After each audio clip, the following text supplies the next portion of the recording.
हरि ओम नमो नारायण। माघ मास शुक्ल पक्ष की जया एकादशी का महात्म्य।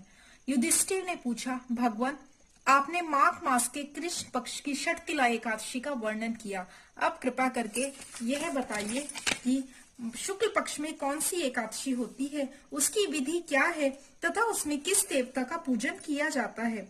भगवान श्री कृष्ण बोले, राजेंद्र बतलाता हूँ सुनो। माघ मास के शुक्ल पक्ष में जो एकादशी होती है उसका नाम जया है। वह सब पापों को हरने वाली उत्तम तिथि है। पवित्र होने के साथ ही सभी पापों का नाश करने वाली है तथा मनुष्यों को भोग और मोक्ष प्रदान करती है। इतना ही नहीं, वह ब्रह्म हत्या जैसे पाप तथा पिशाच तत्वों का भी विनाश करने वाली है। इसका व्रत करने पर मनुष्यों को कभी प्रेत योनि में नहीं जाना पड़ता। इसलिए हे राजन, प्रयत्न पूर्वक जया नाम की एकादशी का व्रत करना चाहिए। एक समय की बात है, स्वर्ग लोक में देवराज इंद्र राज्य करते थे। देवगण पारिजात वृक्षों से भरे हुए नंदन वन में अप्सराओं के साथ विहार कर रहे थे। 50 करोड़ गंधर्वों के नायक देवराज इंद्र ने स्वेच्छानुसार वन में विहार करते हुए बड़े हर्ष के साथ नृत्य का आयोजन किया। उसमें गंधर्व गान कर रहे थे, जिनमें पुष्पदंत, चित्रसेन तथा उसका पुत्र ये 3 प्रधान थे। चित्रसेन की स्त्री का नाम मालिनी था। मालिनी से एक कन्या उत्पन्न हुई थी जो पुष्पवंती के नाम से विख्यात थी। पुष्पदंत गंधर्व के एक पुत्र था जिसको लोग माल्यवान कहते थे। माल्यवान पुष्पवंती के रूप पर अत्यंत मोहित था। ये दोनों भी इंद्र के संतोषार्थ नृत्य करने के लिए आए थे। इन दोनों का गान हो रहा था। इनके साथ अप्सराएं भी थी। परस्पर अनुराग के कारण ये दोनों मोह के वशीभूत हो गए। चित्त में भ्रांति आ गई, इसलिए वे शुद्ध गान न गा सके। कभी ताल भंग हो जाता और कभी गीत बंद हो जाता था। इंद्र ने इस प्रमाद पर विचार किया और इसमें अपना अपमान समझकर वे कुपित हो गए। अतः इन दोनों को शाप देते हुए बोले, ओ मूर्खो, तुम दोनों को धिक्कार है। तुम लोग पतित और मेरी आज्ञा भंग करने वाले हो। अतः पति पत्नी के रूप में रहते हुए पिशाच हो जाओ। इंद्र के इस शाप के कारण, इंद्र के इस प्रकार शाप देने पर इन दोनों के मन में बड़ा दुख हुआ।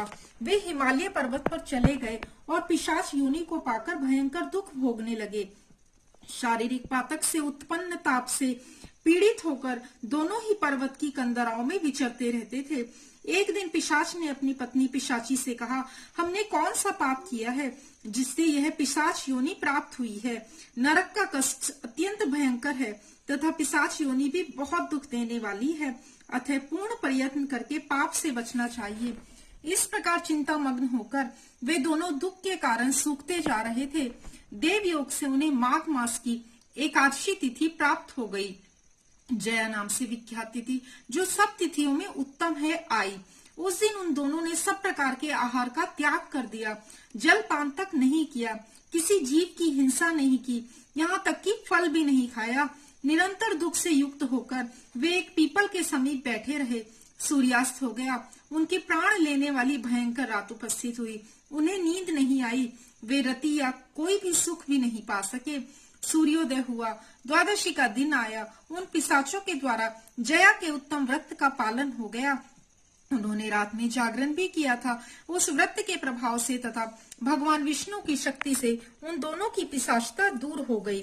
पुष्पवंती और माल्यवान अपने पूर्व रूप में आ गए। उनके हृदय में वही पुराना स्नेह उमड़ रहा था। उनके शरीर पर पहले ही जैसे अलंकार शोभा पा रहे थे। वे दोनों मनोहर रूप धारण करके विमान पर बैठे और स्वर्ग लोक में चले गए। महादेवराज इंद्र के सामने जाकर दोनों ने बड़ी प्रसन्नता के साथ उन्हें प्रणाम किया। उन्हें इस रूप में उपस्थित देखकर इंद्र को बड़ा विस्मय हुआ। उन्होंने पूछा, बताओ किस पुण्य के प्रभाव से तुम दोनों का पिशाच तत्व दूर हुआ है।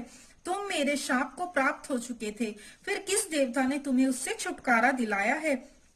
माल्यवान बोला, स्वामिन, भगवान वासुदेव की कृपा तथा जया नामक एकादशी के व्रत से हमारी पिशाचता दूर हुई है। इंद्र ने कहा, तो अब तुम दोनों मेरे कहने से सुधा पान करो। जो लोग एकादशी के व्रत में तत्पर और भगवान श्री कृष्ण के शरणागत होते हैं, वे हमारे भी पूजनीय हैं। भगवान श्री कृष्ण कहते हैं, राजन, इस प्रकार एकादशी का व्रत करना चाहिए। नृप श्रेष्ठ जया ब्रह्म हत्या का पाप भी दूर करने वाली है। जिसने जया का व्रत किया है, उसने सब प्रकार के दान दे दिए और संपूर्ण यज्ञों का अनुष्ठान कर लिया है। इस महात्म के पढ़ने और सुनने से अग्निष्टोम यज्ञ का फल मिलता है। बोलिए हरि ओम नमो नारायण। ओम हरि ओम नमो नारायण। हरि ओम नमो नारायण।